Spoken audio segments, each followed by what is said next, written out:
Permajaan sawit adalah proses penggantian perkebunan kelapa sawit yang sudah tua atau tidak produktif dengan bibit kelapa sawit yang baru dan unggul.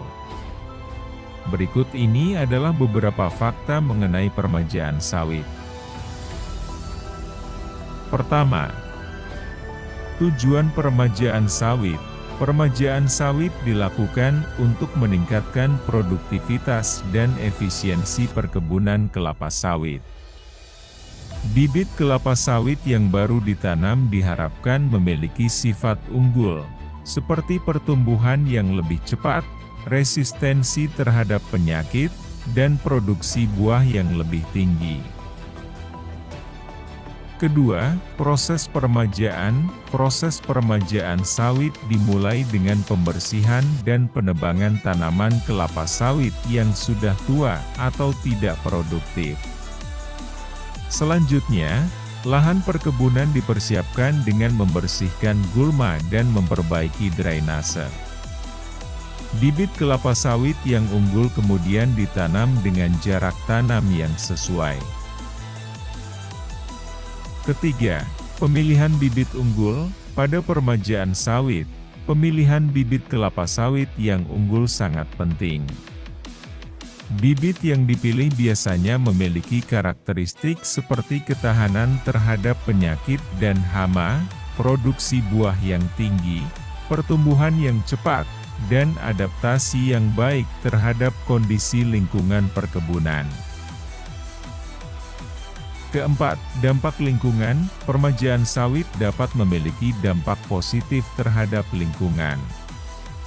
Dengan mengganti perkebunan yang tidak produktif dengan bibit yang lebih unggul, produktivitas dan efisiensi perkebunan dapat ditingkatkan tanpa perlu membuka lahan baru di hutan alam. Hal ini dapat membantu mencegah deforestasi dan kerusakan lingkungan. Kelima, keuntungan ekonomi. Permajaan sawit juga dapat memberikan keuntungan ekonomi bagi petani atau perusahaan perkebunan. Dengan menanam bibit kelapa sawit yang lebih unggul, produktivitas dan kualitas hasil panen dapat meningkat, yang berpotensi meningkatkan pendapatan petani atau perusahaan perkebunan. Keenam, waktu permajaan. Waktu yang diperlukan untuk melakukan permajaan sawit dapat bervariasi tergantung pada skala perkebunan dan proses yang dilakukan. Proses persiapan lahan, penanaman, dan perawatan awal membutuhkan waktu yang cukup lama sebelum bibit kelapa sawit dapat menghasilkan buah secara optimal. Ketujuh, keberlanjutan permajaan. Permajaan sawit merupakan proses yang berkelanjutan.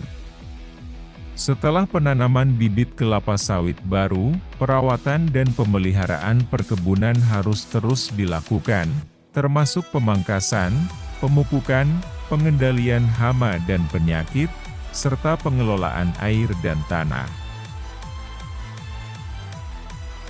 Permajaan sawit merupakan upaya penting untuk meningkatkan produktivitas dan keberlanjutan perkebunan kelapa sawit. Namun, perlu diingat bahwa implementasinya harus memperhatikan prinsip-prinsip keberlanjutan.